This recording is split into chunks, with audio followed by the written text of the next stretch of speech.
آپ شاید تو آپ اس میں کیا حرج ہے کہ آپ امریکہ کے ساتھ بیٹھ مل کے اور کامن انٹرسٹ کو افغانستان کے اندر یا اس ریجن کے اندر بنائیں. تو اس سلسلے میں اگر ان کو کوئی ایئر رائٹس چاہیے, جہازوں کی آنے جانے کی رائٹس چاہیے, تو کیا اس پہ حرج ہے کہ وہ نیگوشیٹ کیا جائے؟ لوگ اسرائیل کو کرٹیسائز کرتے ہیں کہ جی اسرائیل از دس, اسرائیل از دس. مڈل ایسٹ کی ساری کنٹریز ان کے ساتھ بات کر رہی ہیں, ان کے ساتھ ڈپلومیٹک ان کے ساتھ ٹریڈ بھی کر رہی ہیں. There will be a day when we'll be engaged with our neighbors to the east, not just diplomatically, but also economically.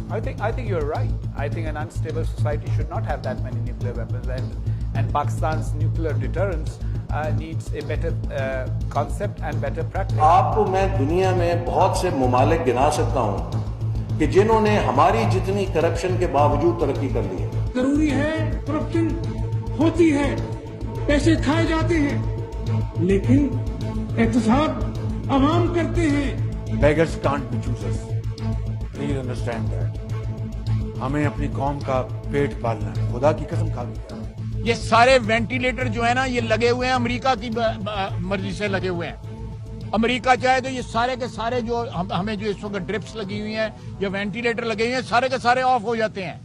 اگر ہم اس وقت ہندوستان سے تعلقات نارملائز کرتے ہیں, اس کا مطلب کہ ہم نے کشمیر کے لوگوں سے بہت بڑی ہم ایک غداری کریں گے. ہمارا تو موقف بڑا کلیئر ہے, اور ہمارا موقف قائد اعظم محمد علی جناح نے 1947 میں کلیئر کر دیا تھا, 1948 میں, کہ ہم اسرائیل کو کبھی تسلیم نہیں کر سکتے جب تک فلسطینوں کو ان کا حق نہیں ملتا, ان کو ایک جسٹ سیٹلمنٹ نہیں ہوتی.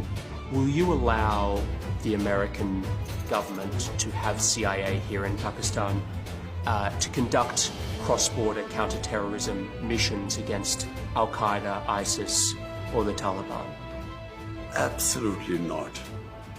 There's no way we're going to Seriously? allow any bases, any sort of action from Pakistani territory into Afghanistan. Absolutely not.